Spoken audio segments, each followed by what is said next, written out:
बिस्मिल्लाहिर्रहमानिर्रहीम वस्सलातु वस्सलामु अला रसूलिल्लाह व अला आलिहि व सहबिहि अजमईन। मुअज़्ज़ज़ नाज़रीन व सामिईन किराम, अस्सलामु अलैकुम व रहमतुल्लाहि व बरकातुहू। आज हम नबी करीम सल्लल्लाहु अलैहि वसल्लम की सबसे बड़ी साहबज़ादी सैयदत ज़ैनब बिन्त रसूलिल्लाह सल्लल्लाहु अलैहि वसल्लम का मुख्तसरन तज़किरा करते हैं। हज़ूर नबी करीम सल्लल्लाहु अलैहि वसल्लम की चार साहबज़ादियों सैयदत ज़ैनब, सैयदत रुक़ैया, सैयदत उम्मे कलसूम ख़ातून जन्नत, सैयदत फ़ातिमतुज़ ज़हरा अलैहिमुस्सलाम में से तीन साहिबज़ादियों की शादियाँ ख़ानदान बनु उमैया में और एक साहिबज़ादी की शादी ख़ानदान बनु हाशिम में हुई।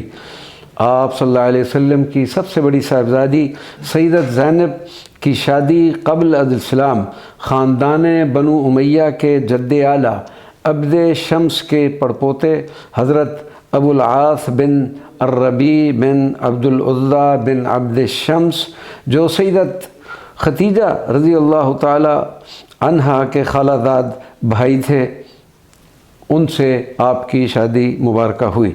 मुसहब बिन अब्दुल्ला अज़्ज़ुबैरी ने इस रिश्ता मुबारक को अपनी मशहूर ज़माना तसनीफ़ नसब क़ुरैश जिल्द अव्वल सफ़ा 22 पर भी ज़िक्र किया है। सरकार दो आलम सल्लल्लाहु अलैहि वसल्लम जब मनसब रिसालत पर फ़ैद हुए तो सैयदत ज़ैनब अपनी वालदा की तक़लीद में फ़ौरन ईमान ले आईं।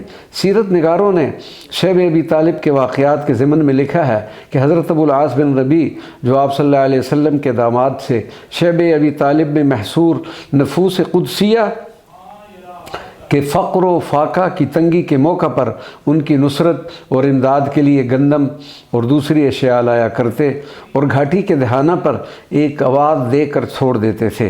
इन्हीं खिदमात के बारे में सरकार दो आलम सल्लल्लाहु अलैहि वसल्लम फरमाया करते थे कि अबुल आस ने हमारी दामादी का खूब हक़ अदा कर दिया। सैयदा ज़ैनब रज़ी अल्लाह ताला अन्हा ने हज़रत अबुल आस को हालत शिरक में छोड़ा था, इसलिए दोनों में बाहम तफरीक होगी। 6 हिजरी में अबुल आस ने अहले कुरैश की जो मानतें उनके पास थीं वापस करने के बाद उनसे मुखातब हुई और कहा कि सुन लो, मैं भी मुसलमान होता हूँ। कलमा शहादत पढ़ा और उसके बाद हिजरत करके मदीना मुनव्वरा पहुँच गए। मदीना मुनव्वरा पहुँचने के बाद हज़रत नबी करीम सल्लल्लाहु अलैहि वसल्लम ने हज़रत ज़ैनब और हज़रत अबुल आस रज़ी अल्लाह अन्हो के निकाह की तजदीद फरमाई। सैयदा ज़ैनब 8 हिजरी में खालिक़े हकीकी के हजूर पहुँच गई। हज़रत उम्मे ऐमन, हज़रत सौदा, हज़रत उम्मे सलमा ने सरकार दो आलम सल्लल्लाहु अलैहि वसल्लम की हदायत के मुताबिक गुस्ल दिया। आप सल्लल्लाहु अलैहि वसल्लम ने अपनी तहमद मुबारक अनायत फरमाई। नमाज़ जनाज़ा सरकार मदीना सल्लल्लाहु अलैहि वसल्लम ने ख़ुद पढ़ाई। हज़रत अबुल अब्बास रज़ी अल्लाह ताला अन्हो ने क़ब्र में कुएं के उतारा और एक दूसरी रिवायत के मुताबिक हजूर सल्लल्लाहु अलैहि वसल्लम भी क़ब्र मुबारक में उतरे। आप रज़ी अल्लाह अन्हा की वफ़ात पर रहमत आलम बेहद मग़मूम थे। आप सल्लल्लाहु अलैहि वसल्लम की आँखों से आंसू रवा थे और आप फरमा रहे थे, ज़ैनब मेरी बहुत अच्छी बेटी थी जो मेरी मोहब्बत में सिताई गई। वमा अलैना इल्लल बलागुल मुबीन।